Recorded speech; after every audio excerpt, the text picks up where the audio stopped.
ልጆቻችሁ በቀላሉ የሚበሳጩበትና የሚነጫነጩበት በትኩረት መከታተል የሚቸገሩበት ምክንያት ምን እንደሆነ አስባችሁ ታውቃላችሁ? ልጆቻችሁ በአእምሮ ጤንነታቸው ምን ያህል ጤነኛ እንደሆኑስ እርግጠኛ ናችሁ? ታዋቂ ሰዎችን ጨምሮ ከ250 ሺህ የሰዎች አእምሮ ምስሎች ላይ ጥናት ያደረጉት ሬይዝ ሜንታሊ ስትሮንግ ኪድስን ጨምሮ በርካታ መጽሐፍቶችን ያበረከቱት የዓለማችን ዕውቁ የአእምሮ ኤክስፐርት ዶክተር ዳንኤል አሚን በዚህ ጉዳይ ላይ የሚሉን ነገር ይኖራል።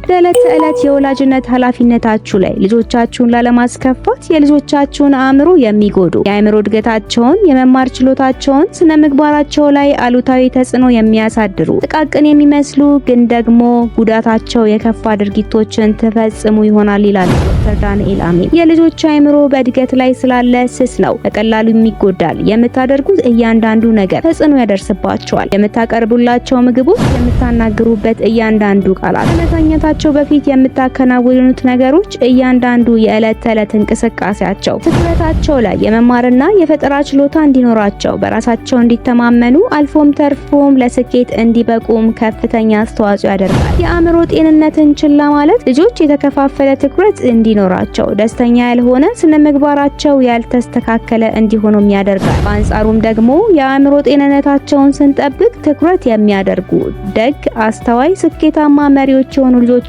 ማሳደግ ይቻላል። በዛሬው ቪዲዮ የዶክተር ዳንኤል አሚን ጥናቶችን በማንሳት ለሁሉም ወላጆች የሚሆን ከዛሬ በመጀመር መተግበር የምትችሏቸውን የልጆቻችሁን አእምሮ የሚያሳድጉ፣ ልጆቻችሁ ስማርት፣ የተረጋጉ፣ በራሳቸው የሚተማመኑ፣ ለስኬትም እንዲበቁ የሚያደርጋቸው ውጤታማነታቸው በጥናት የተረጋገጡ 5 ልማዶችን አጋራችኋለሁ። የልጆቻችሁን የአእምሮ ጤንነትን ለመጠበቅ የሚጠቅማችሁን 5 ልማዶችን ለማወቅና ለመተግበር እርግጠኛ ከሆናችሁ እንጀምር። የመጀመሪያው ልማድ ይህ ነገር ለአእምሮ ይጠቅማል ወይ ብሎ መጠየቅ ነው። ዶክተር ዳንኤል አሚን ቀላል ግን ደግሞ ፓወርፉል የሆነ ልማድን ያስተምራሉ። እሱም አንድን ነገር ለልጆቻችሁ ከመፍቀዳችሁ በፊት ይህ ነገር ለልጄ አእምሮ ይጠቅማል ወይ ብላችሁ ራሳችሁን መጠየቅ ነው። አብዛኞቹ ወላጆች ይህን ነገር ለራሳቸው አይጠይቁም፣ ምላሽም ከመስጠታቸው በፊት ቆም ብለው አያስቡም ይላሉ። ግን ደግሞ ይህ ነገር ብዙ ነገሮችን የመለወጥ ኃይል አለው። ለምሳሌ ማታ ላይ ልጆቻችሁ የታሸጉ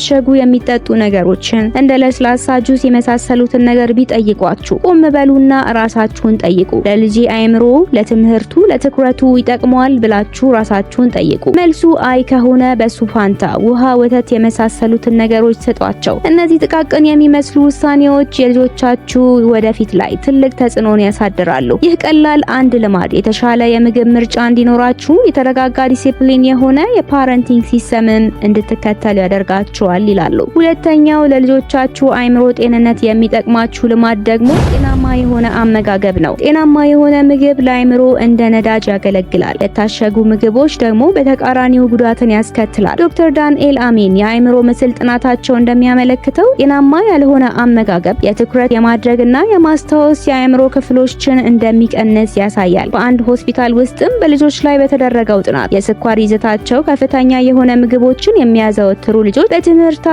በትምህርታቸው ችግር ሲገጥማቸው እንዲሁም ደግሞ የጭንቀት መጠናቸውም ከፍተኛ ሆኖም ተመዝግቧል። እንዲሁም ደግሞ በኦሜጋ 3 ፕሮቲን አትክልቶች የሚመገቡ ልጆች በተሻለ መልኩ ስሜታቸውን የመቆጣጠርና የትምህርት ብቃታቸውም ከፍተኛ ሆኖ ታይቷል። ለዚህም መፍትሄው ጤናማ ያልሆኑ ምግቦችን በጤናማ አመጋገብ መተካት አስፈላጊ ነው። በኦሜጋ 3 የበለጸጉ ምግቦችን መተካት፣ የስኳር ይዘት ያላቸውን እንዲሁም የታሸጉ ምግቦችን መቀነስ እጅግ በጣም አስፈላጊም እንደሆነ ያሳያል። በእነሱም ፋንታ የተቀቀለ እንቁላል፣ አሳ፣ ለውዝ፣ አቮካዶ የመሳሰሉትን መተካት እጅግ አስፈላጊ ነው። ምክንያቱም ጥሩ ነገር መመገብ አእምሮን መመገብ ነው። ሁለተኛው ለልጆቻችሁ አእምሮ ጤንነት የሚጠቅማችሁ ልማድ የስክሪን ጊዜ መገደብ ነው። ይህም ለልጆች አዝናኝነቱን በተጨማሪ ጭንቅላታቸውን እየለወጠ ስላለ አስፈላጊነቱን እጅግ በጣም የጎላ ያደርገዋል። በተለይ ደግሞ በዚህ በእረፍት ሰዓታቸው። ዶክተር ዳንኤል አሚን የበዛ ስክሪን ጊዜ ዲጂታል ኮኬን በማለት ይጠሩታል። የበዛ ስክሪን ጊዜም አንጎልን ከመጠን በላይ ያነቃቀዋል፣ ትኩረት የማድረግ ችሎታንም ይቀንሳል፣ እንዲሁም ደግሞ ስሜታዊ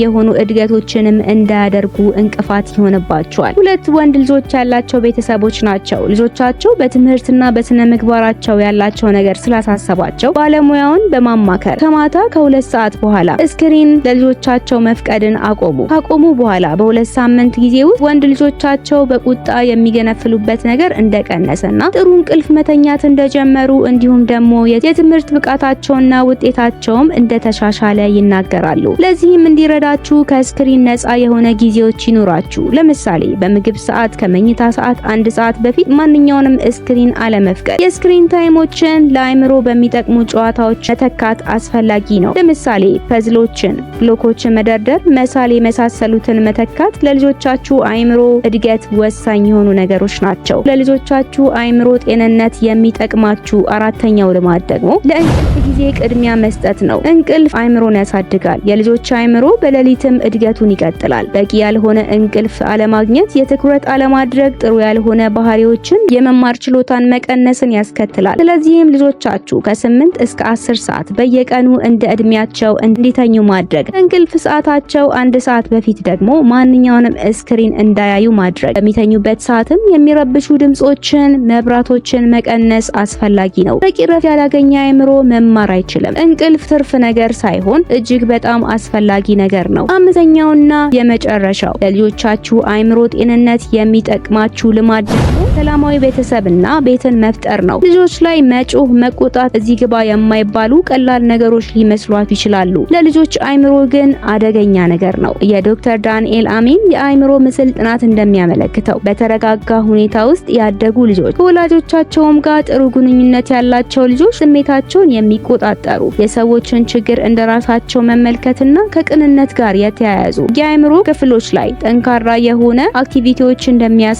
ያመለክታሉ። ለዚህም የሚረዳችሁን ነገር ልንገራችሁ። ልጆቻችሁን እያረማቻቸውም ቢሆን ለስሜታቸው እውቅና ስጧቸው። በተረጋጋ መንፈስም አናግሯቸው። ግልጽ የሆነ ገደቦችንም አስቀምጡላቸው። ውጤታቸውን ሳይሆን ጥረታቸውንም ማበርታት አትርሱ። ልጆቻችሁ ከናንተ ጋር ጥሩ ግንኙነት ካላቸው አይምሯቸው ደህንነት እንዲሰማቸው ያደርጋል። አይምሯቸው ደህንነት ሲሰማው ደግሞ ልጆች ሁሉንም ነገር በተሻለ ሁኔታ ማከናወን ይችላሉ። እነዚህ 5 ልማዶች ቀላል ቢመስሉ በልጆቻችሁ ህይወት ላይ ጥልቅ የሆነ ተጽዕኖን በማሳደር ትልልቅ ለውጦችን ያመጣሉ። በመጨረሻ በዶክተር ዳንኤል አሚን ንግግር ልጨርስ። የልጆቻችሁ አይምሮ በትክክል ሲሰራ ልጆቻችሁ ትክክለኛውን ነገር ያደርጋሉ። እናንተስ የትኛውን ልማድ ዛሬ ለመሞከር አስባችኋል? በወላጅነት ኃላፊነታችሁ ላይ ከባድ የሆነባችሁ ችግር ምንድነው? ኮሜንት ላይ አጋሩ። ይህን ጠቃሚ ቪዲዮ ለእናንተ ጠቃሚ ሆኖ ካገኛችሁት ላይክ እንዲሁም ለሌሎች ወላጆች ሼር ማድረግ አትርሱ። ለወላጆች አስፈላጊና ጠቃሚ ኮንተንቶችን ከፈለጋችሁ ሰብስክራይብ